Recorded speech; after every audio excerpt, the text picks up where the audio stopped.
Hello everybody. This talk is called Moral Learning and Phenomenal Knowledge in Narrative Film. It's what I would call a preliminary foray into how the phenomenal knowledge we obtain from viewing films can contribute to higher order cognition, and I'm especially interested in how it can contribute to moral learning. To begin, I'm going to start by making a distinction between propositional knowledge and phenomenal knowledge. Propositional knowledge and phenomenal knowledge. Here are some examples of propositional knowledge about oak trees. An oak tree is a tree or shrub of the genus Quercus. There are over 500 different species of oak trees. They have spirally arranged leaves. The fruit of the oak is a nut called an acorn. But what is it like to sit under an oak tree on a warm summer day? This is an example of phenomenal knowledge. And this is from Winslow Homer's Girl Reading Under an Oak Tree from 1979. So what does this interest in phenomenal knowledge have to do with cognition?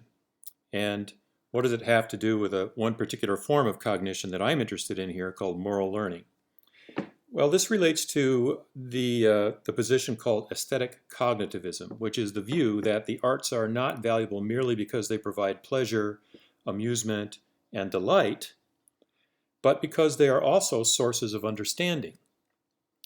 Murray Smith has written about this in his book Film, Art, and the Third Culture. He says, if art can provide us with knowledge, and if it is uniquely or especially well placed to furnish us with particular kinds of knowledge, then phenomenal knowledge, knowing what it is like to perceive and experience from a particular point of view, must be a front runner. Smith argues that this appeal to phenomenal knowledge is the best route to claiming for the arts a special and unique epistemic role in human existence. I also want to make a distinction between knowledge by description and knowledge by acquaintance. You can learn about baseball by reading about it. This is knowledge by description. But you can also learn about baseball by playing baseball. This is knowledge through acquaintance. And if I'm right, and I suppose I would imagine that many of you would agree, we can also get something like knowledge by acquaintance by watching a movie about baseball. So if you think about the epistemic function of visual narratives, they can provide distinctive knowledge via qualia, or what I'm calling phenomenal knowledge, or they can provide distinctive pathways via sensory experience, knowledge by acquaintance, to non-distinctive knowledge or propositional knowledge. So it's not just the phenomenal knowledge, but it's also distinctive pathways to all sorts of other sorts of knowledge that we might argue for films in relation to this position called aesthetic cognitivism. So you might be able to learn about what surgery was like in the late 19th century, I believe, in the Nick. Or you might learn what it's like to play a game of chess by watching the Queen's Gambit. So the questions I'd like to explore are these. How does phenomenal knowledge relate to higher order cognition? And how might phenomenal experience relate to moral learning in the viewing of screen narratives? It's very common in film and media studies to talk about these issues via the lens of empathy. So we see here Jane Stadler's book Pulling Focus and Robert Sinnerbrink's book Cinematic Ethics, which both emphasize the experience of empathy as a form of moral learning through film. And of course, we're all familiar with The Empathic Screen, the recent book by Vittorio Galesi and Michel Guerra, which deals with mirror neurons and embodied simulation as sort of routes to empathy in watching films. And we're not going to be able to get into that very much. We're also not going to be able to get into very much to the phenomenology of emotions and moods. So this is a huge topic, and we're just going to touch on some areas that I haven't thought about a whole lot yet. The first one of these is what I will call lucid phenomenal knowledge after Rafe McGregor. What is it like to have a disability? What's it like to be a vulnerable woman in a toxic patriarchal environment? Film and television can familiarize us with aspects of situations we have never experienced, objects we have never seen, and people we have never met, places we have never been. What's it like to have locked-in syndrome? Jane Stadler has admirably written about how The Diving Bell and the Butterfly provides a sense of this illness. Television and film use a variety of techniques not only to represent living with locked-in syndrome, but to provide a semblance of what they might feel like, what these situations might feel like phenomenologically. This representation of what it is like to experience something is not the sort of world-building expression of art moods, but it can often be located within a particular character's subjective experience. Rafe McGregor would call this lucid phenomenological knowledge, by which he means the realization of what a particular lived experience is like by means of the reproduction of a particular experience of a particular character for the audience. How is this related to cognition? Presumably, to understand what a life experience is like for someone is a cognitive achievement. It can be a prerequisite for thinking about how to respond or to gauge what our moral responsibilities are. Films and television and serial television can provide a sense of various human conditions, illnesses, and predicaments that most viewers will have been wholly unaware of. To provide a sense of the look and sound of an event, however, there is nothing like the moving image and the soundtrack, the combination of motion pictures and sound. Take The Sound of Metal, for example. The Sound of Metal follows a heavy metal drummer as he loses his hearing, and director Marius Marder and sound designer Nicholas Becker work hard to provide the audience with a semblance of that experience. People who experience deafness do not experience total silence.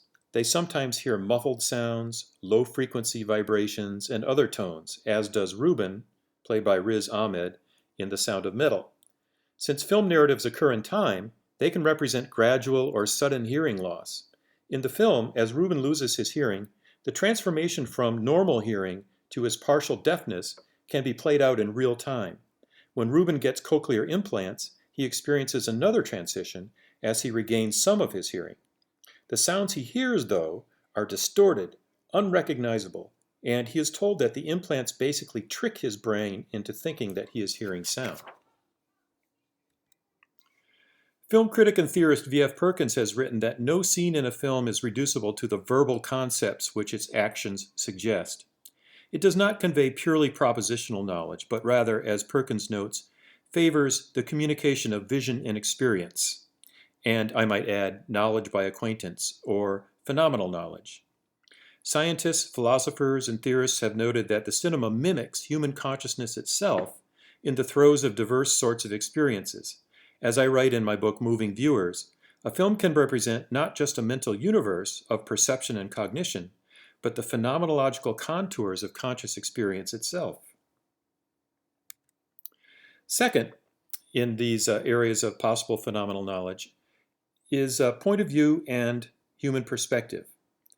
Film and cultural theory has long been interested in the political and socio-moral implications of what is now commonly called the gaze.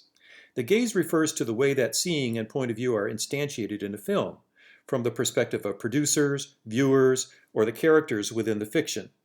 What is shown and how it is meant to be looked at and responded to. In addressing these questions, the point of view structure has been shown to have important political and moral implications.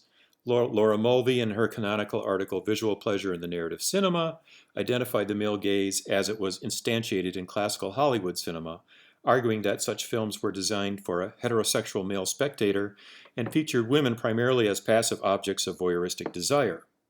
Since Mulvey, the idea of the gaze has been elaborated on from many different perspectives. For example, Bell Hook's identification of the oppositional gaze of the black female viewer. Thus, one of the primary tools of the filmmaker is in constructing point of view is the point of view structure. A shot of a character looking, often in close-up, followed by a shot of what the character sees, the point of view shot, followed by a reaction shot. The importance of the point of view structure in screen storytelling is not easy to exaggerate. While a literary narrative may describe what a character is thinking or feeling, a film will often show us what a character is thinking and feeling by the use of sequences of point of view structures. The viewer sees what the character sees. The viewer sees the character's response. Within its narrative context, this reveals what the character is attending to and what she thinks and feels about it. As Per Person notes in his discussion of the psychology of point of view editing, the POV structure depends on the viewer's deictic gaze ability, or in other words, the ability to follow and learn from other people's gazes. This fits squarely with Robert Sinnerbrink's idea of synempathy, which is the idea that we experience characters both from the inside and from the outside, often in a kind of an oscillation which can be enormously informative about what the character is feeling, thinking, experiencing. In The Silence of the Lambs, Clarice Starling is in training to become an FBI agent. She's an ingenue who has been given the monumental and dangerous task of obtaining information from Hannibal Lecter to assist in the identification of a serial killer. As a young woman in an overwhelmingly patriarchal situation, Clarice is the object of countless looks and intense visual scrutiny from those around her. Hannibal himself and other inmates, other FBI trainees, FBI agents, and just about any other men she comes into contact with look at her. The following 4 frames from The Silence of the Lambs provide a sampling of the sorts of looks Clarice receives. So here you see a cross-eyed ornithologist who expresses an interest in Clarice. Here we see police officers in West Virginia stare at Clarice. Are they hostile, curious, attracted? Here we see the smarmy Dr. Chilton, head of a psychiatric hospital for the criminally insane, who hits on Clarice. And Dr. Hannibal Lecter himself insists on intimate conversation with Clarice in a kind of a quid pro quo. Clarice's reactions are also central to the film. She needs to put on a professional face, but her discomfort and distress are often very apparent. So here we see her having an intense conversation. Here we see her responding as she's talking about her sorrows and regrets of the past. We can also talk about point of view structures in relation to cross-cutting. In episode 9 of the 4th season of The Crown, Prince Charles and Lady Diana attend a gala performance at the Royal Opera House in honor of the prince's 37th birthday. During the performance of various scenes from classical operas, we see by reaction shots that Prince Charles is visibly moved. Diana, who appears to be distracted, excuses herself. Then, to Charles's surprise, she appears on stage with a ballet dancer performing to Billy Joel's Uptown Girl. The scene's point of view structure demonstrates the prince's growing discomfort with what he is seeing in a series of reaction shots. Diana, on the other hand, considers this to be a magnificent surprise birthday gift to her husband.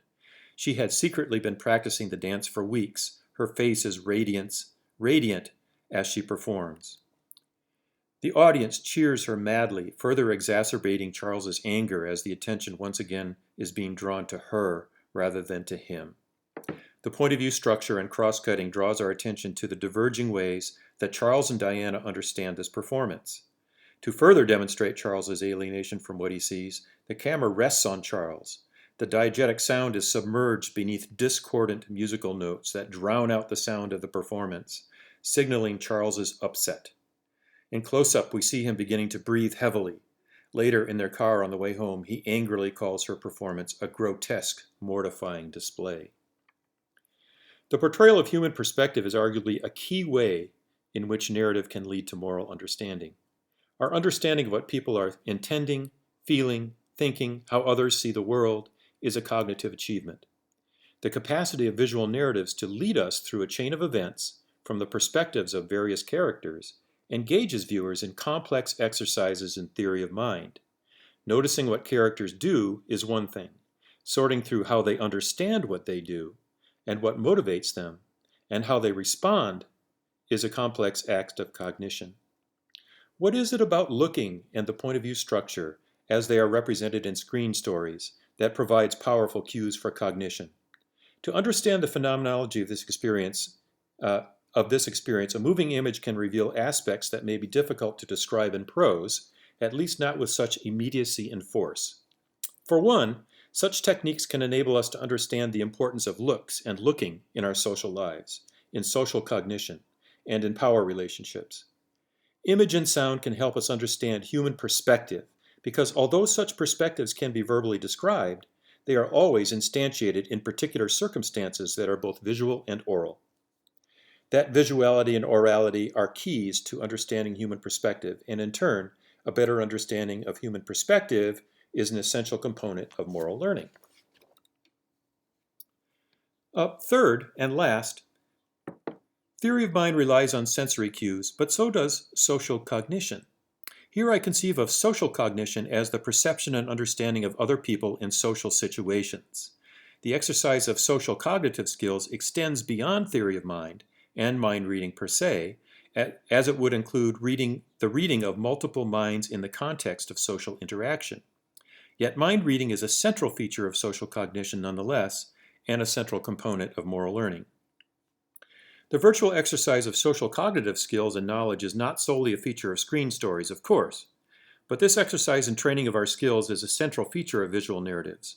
When we watch stories on screens, we consistently ascribe to characters' mental and bodily states not based solely on verbal description or on dialogue alone, but on facial expression, posture, gesture, vocal intonation, interactive movement, and numerous other cues.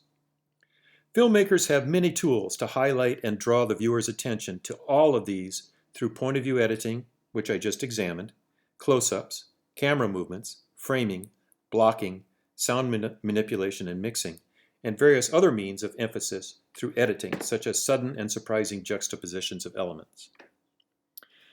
A streamed series like Mad Men essentially consists of people talking to each other, negotiating, warning, seducing, enticing, ordering, joke and storytelling, boasting, insulting, informing, and cajoling. The characters do it before our eyes and ears, demonstrating the degree to which social cognition is played out in material context and is manifested in looks and glances, postures and poses, gestures and vocal intonations. This frame suggests the importance of the physical settings in which interactions occur, together with facial expression, posture, looking, and gesture. So here we see Peggy Olson, played by Elizabeth Moss, who is presenting her creative ideas in Mad Men, surrounded by men.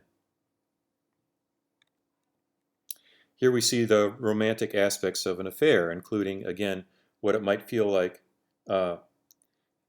to be in the romantic clutches of such an affair. Clearly, such scenes and the sensory cues they represent engage the spectator in complex exercises in social cognition. One might ask, however, to what degree a series such as Mad Men has the capacity to teach much of anything about social cognition. Might it not instead mislead us? And this is a fair question. One could also ask this question about my claims regarding phenomenological knowledge and human perspectives as represented through point of view structures. Does a series like Mad Men need to be objectively realistic to teach viewers skills in social cognition, such as how to recognize social cues?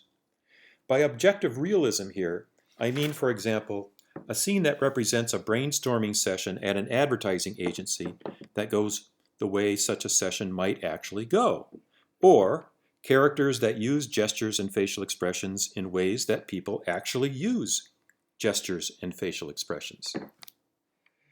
The philosopher James O. Young, in his discussion of art and knowledge, claims that the arts feature a characteristic kind of representation he calls illustrative representation. In illustrative representation, a work of art represents by a similarity between some aspects of the experience of the representation and the experience of the object represented. Thus, a painting represents by illustration when it presents, for example, a picture of a stroll in the park in autumn that is similar to what a walk in the park in autumn might actually look like.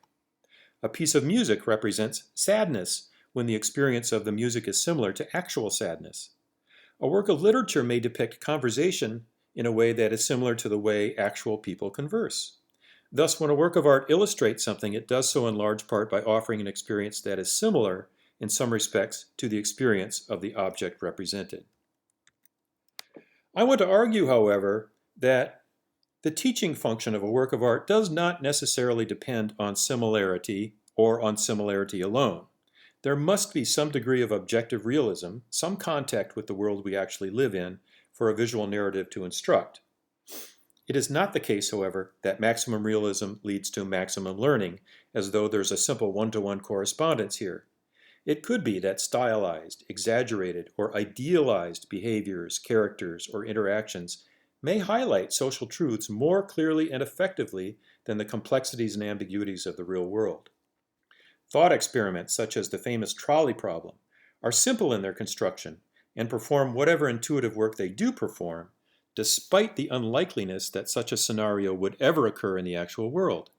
It could be that the nature of racism, homophobia, adultery, narcissism, justice, kindness, in some cases and contexts, are best illustrated by idealizations, simplifications, thought experiments, and even blatantly fantastical representations.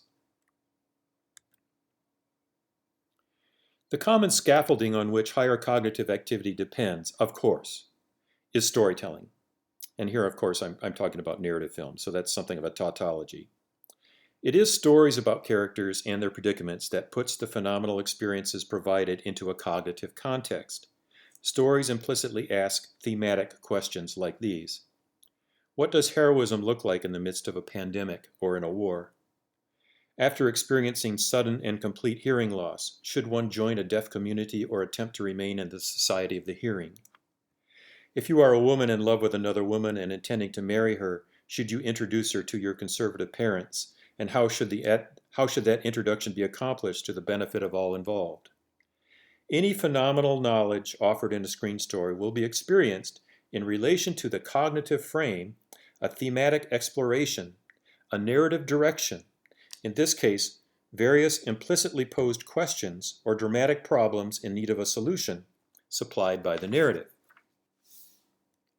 For this reason, it is not enough to merely describe the phenomenal experiences provided by serial television and the formal means by which they are presented. Film scholars need to be able to understand how phenomenal experience relates to cognition, including the higher orders of cognition that we call thinking. So in conclusion, phenomenal experience, phenomenal knowledge in the viewing of visual narratives is inherently valuable for the delight it brings. But it can also lead to higher order cognition and, within its narrative context, to moral learning and other cognitive achievements. Thank you very much.